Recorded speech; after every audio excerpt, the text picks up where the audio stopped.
Hey, it's Melbug here.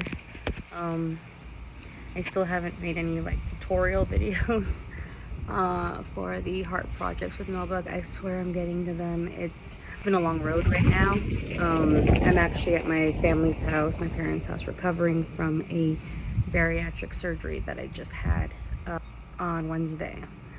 So it's been a very painful healing process. I'm feeling a little better right now, but I don't have a lot of access to my current art supplies. But I do have my art journal here. I brought it. I figured it would be a good time to start doing it. I got my art supplies here. Let me show you what I've brought with me. It's not a lot. I wish I had more colors to work with. Everything is just like pens and pencils.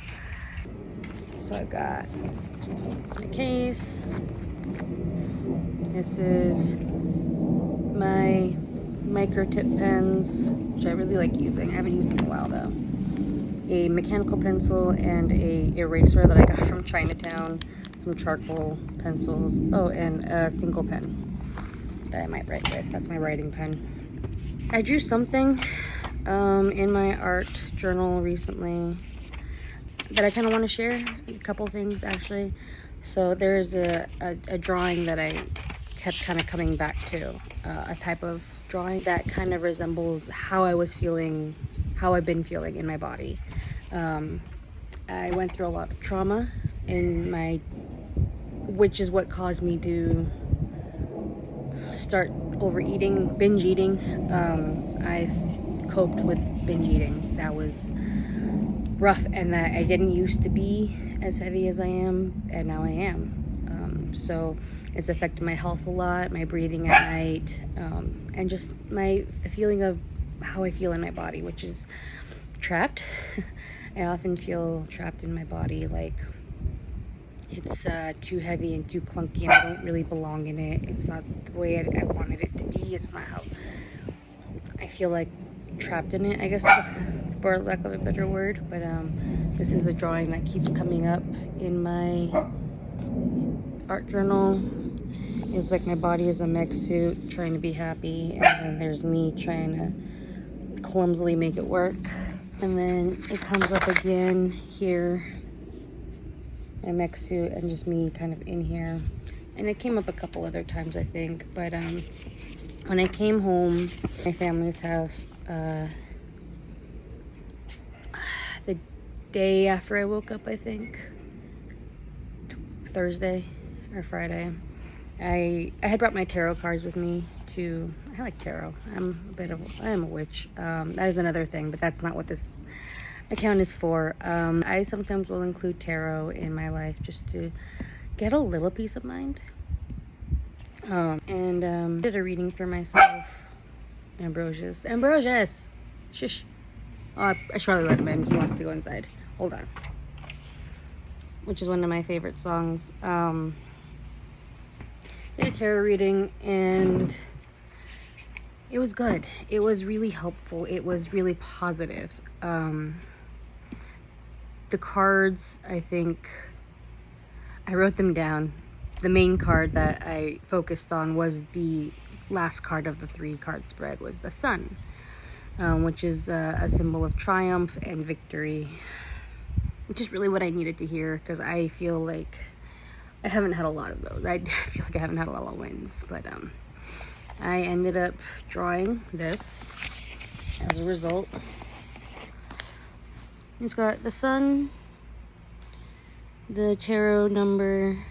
There's my Melbug, that's me, just really excited to greet the victories of the sun. And it says, "Here comes the sun," which is really happy to finally draw something that I felt more positive about. I plan on, when I get home sometime, I don't know when I can afford it, to get different art supplies than what I've been focusing on. You know, my main art medium that I like to use is acrylic paint on canvas. And I have a few little like mini canvases, but I want to get some more art supplies that I'm not used to working with, that I haven't worked with in a long time, that I know I'm not particularly good at, so I can work with them in my art journal. I think I've been restricting myself to a lot of what I don't want to do, what I preach against in my, what I tried to preach against in my earlier videos. Feeling like I have to be perfect, feeling like I have to use what I'm familiar with so that I can try and be good at it. And I'm even self-conscious about the things that I'm technically good at.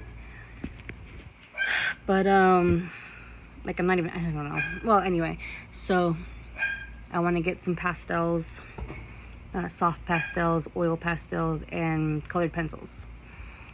Stuff that I can easily carry around with me. See where that goes. Hopefully this will reach a lot of people, you know. Hopefully I'll be able to get more videos out there as I heal, as I live, as I continue to help reach more people. The goal someday is to have my own therapeutic art coaching small business kind of deal. Nothing clinical. I have watched a lot of videos by a YouTuber who is fantastic about explaining the difference between therapeutic art non-clinically practiced and clinical therapeutic art. You may have heard of her if you are into art therapy. She goes by Thirsty for Art on YouTube as well as Spotify. I think she's great. She has broken down a lot of differences between the two, what is needed for each one. And I want to do the therapeutic art of the non-clinical route. Would not include, you know, diagnosing. It would not include medical treatment.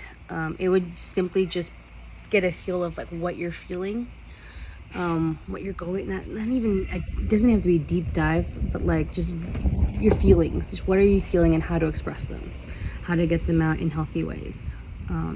Because I went through that as a teenager. I didn't have a healthy way to release my feelings. I was very self-destructive. And I think if I had remembered in my 20s that this was something I wanted to be closer to, the therapeutic art, maybe I wouldn't have had such a struggle with my eating. I don't know, but here I am, and I'm starting again. So I have a lot of big plans for the future, dreams, I guess.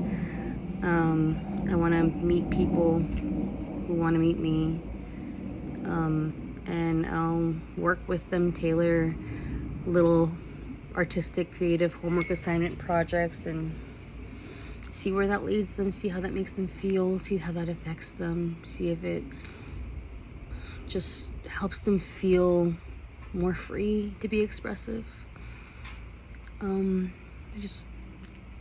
It's a very important thing to me. And someday, way down the road, I'd love to have my own little like studio where I can hold these sessions.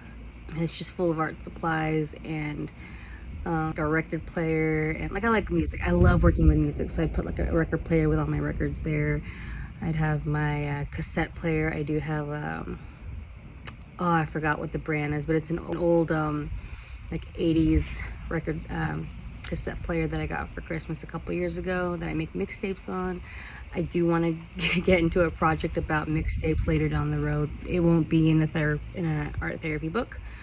It'll be kind of an outside of the journal project, but I want to get into that. That one's fun. Like, I guess either a smart TV or a laptop or something that can play Spotify as well as YouTube videos for inspiration.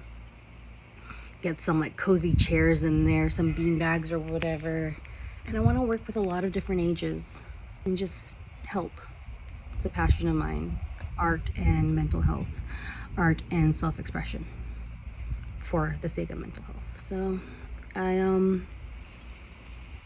this is the third video that does not include a therapeutic art project tutorial. I'm getting there. Just give me a bit of time. I appreciate anyone who wants to follow, who is following, and who is interested. because I'm getting there. I still have to get a job again. I no longer have a job at the moment because of the surgery and because of a lot of the stress, life stresses that I was going through before. My current phlebotomy job I no longer have, so I'm looking for a new one to get into after this, and I'm hoping that the one that I've been interviewing for is going to be the one. I have an interview on Monday, this Monday, so wish me luck. And we'll see where life goes and where life takes me and where I take this. Bye. Melbug out.